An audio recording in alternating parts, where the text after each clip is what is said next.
Good morning, everybody. This is Diggs. It's another beautiful day out here in the Pacific Northwest, and today we're going to be answering questions about Ni no Kuni. So, I did consult my Discord community for a bunch of questions that we could answer on stream. These are going to be common questions that you guys have maybe had or that you're thinking about, and I'm going to give you the best answers that I possibly can. If you yourself have a question, I will be doing a version of this with YouTube comments. So please leave your YouTube comment question down below and you may see yourself in the next video. Let's go ahead and dig in. All right, so we're going to go ahead and scroll up here and we're going to go to Devin Jones first. So Devin asks, when should you do records and soul stones? And is it another beautiful day in the Pacific Northwest? It is another beautiful one out here. There's no wildfires. If you guys have seen my previous videos, you will know the only time it's not a beautiful day is when it's freezing and our pipes freeze and we lose water, or if there is wildfires. When should you do records and soul stones? So I would prioritize going after puzzles. So I would prioritize, I would say every single puzzle before the grotto, you should prioritize on getting. You should be able to easily be able to get those. It should be quite easily farmable. Once you get to the grotto, you start having to complete really high amounts of soul stones and specialties in order to unlock the puzzles.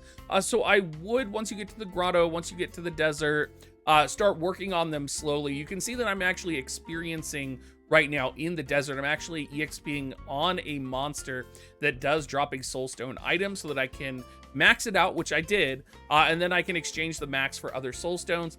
But once you get to the desert, once you get to the grotto, it's just going to be a very long game in order to actually get it and to kind of finish it off. It is going to be long term. Let's see. Minute Havoc asks, why have you forsaken us? He's from the War of the Visions community and is upset that I left, but we love him. Genesis asks, do you know if class skills like Crush Armor work for party members? Without a source of diamonds, do you think free-to-play will be able to grind enough resources for enhanced squares to curse? 100 circles is rough. Yeah, I definitely agree with you. So first off, do you know if class skills like Crush Armor work for party members? So yes, they do.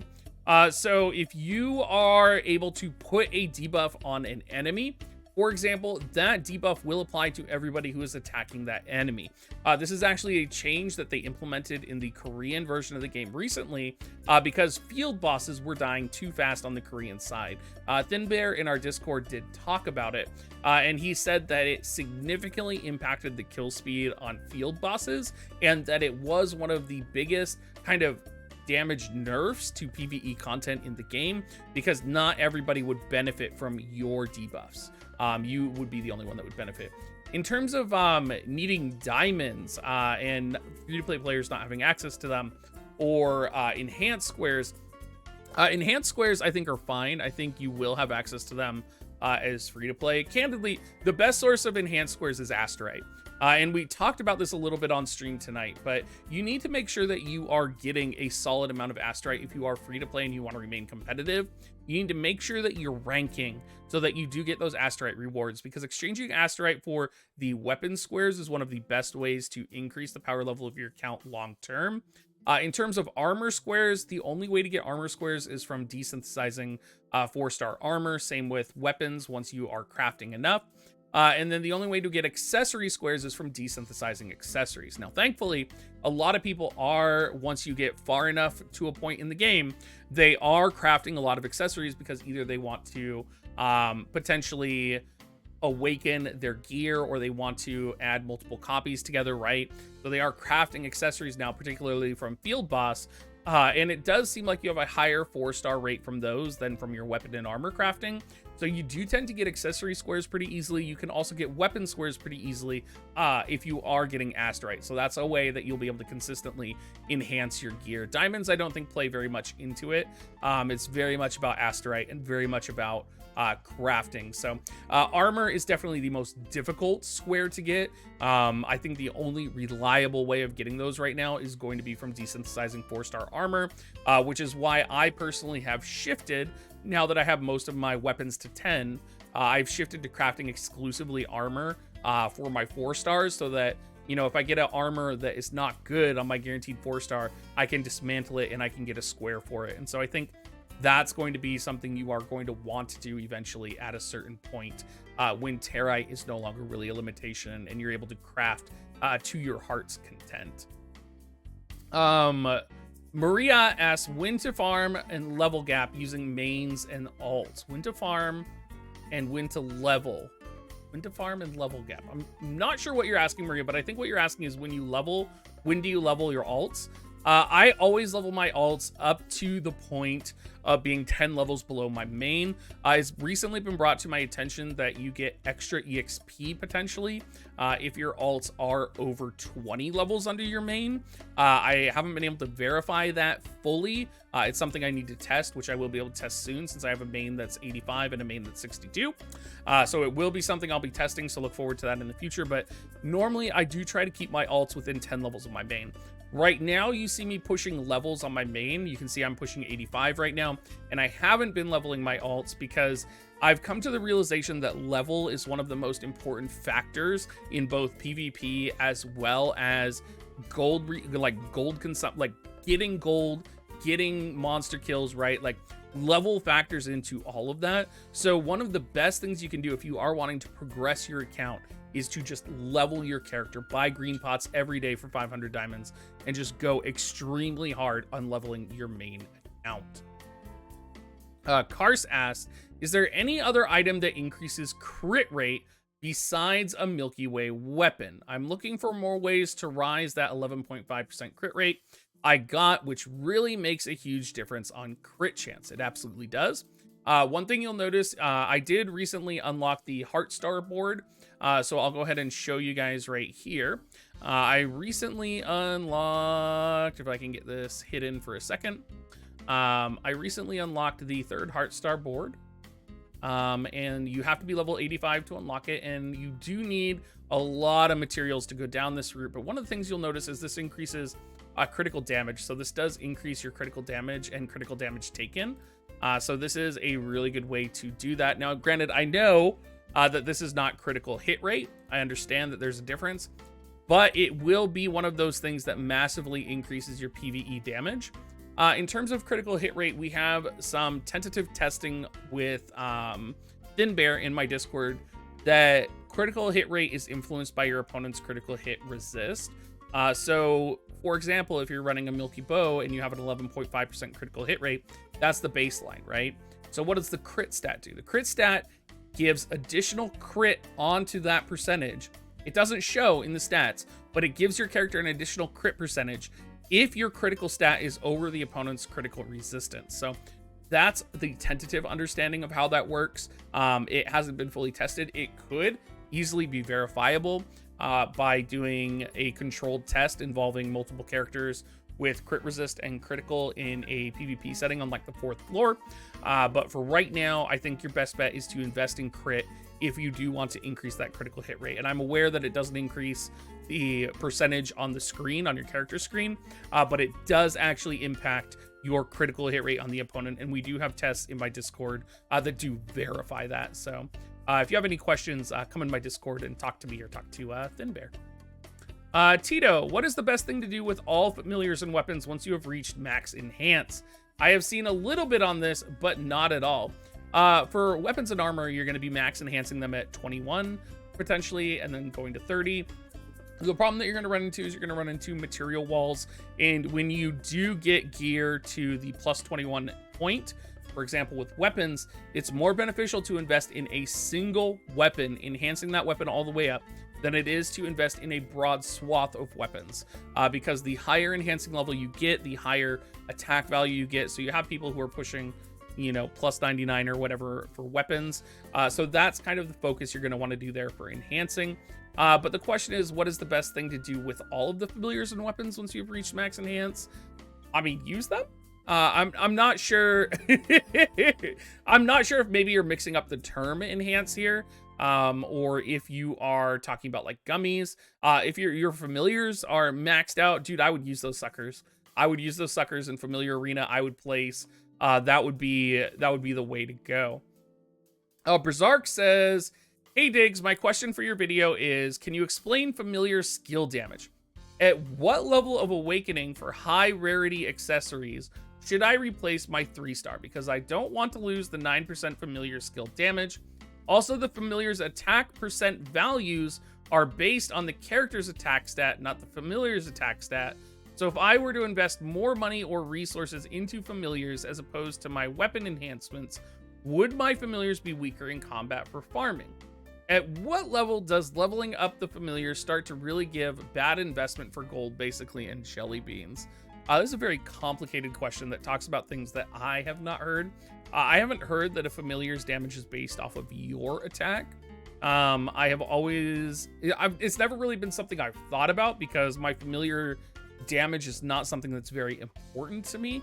It's not something that I look at because I use accessories that don't have the familiar skill damage up. What I would say, though, is depending on the situation, I mean, you're basically asking when you would take that off, right? When you would replace the 3-star. And I think it depends on when you get a comparable piece of gear. For example, you know, since we're talking about 3-star accessories, let's say that you pull a nature mirroring, and that gives plus 7.5 earth damage, right? So for your earth build, that's almost going to universally be more damage because it's not just increasing your familiar's damage, you would be increasing your entire earth output damage, right? So not only, I'm assuming it would increase your familiar's damage, but it would increase your main weapon damage as well. So I think it really depends on when you pull other accessories, what builds you're running.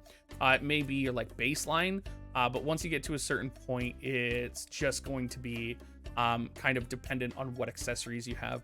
I should also point out here that if it's a necklace specifically that we're talking about, it honestly probably doesn't matter a ton because your enhancement level and your cursing level is going to be more important long term than any other passives essentially on your necklace. So, you know, I would probably want to choose a passive that I could take long term. And if you're thinking long term, I would think any of the legendary plus gears, right?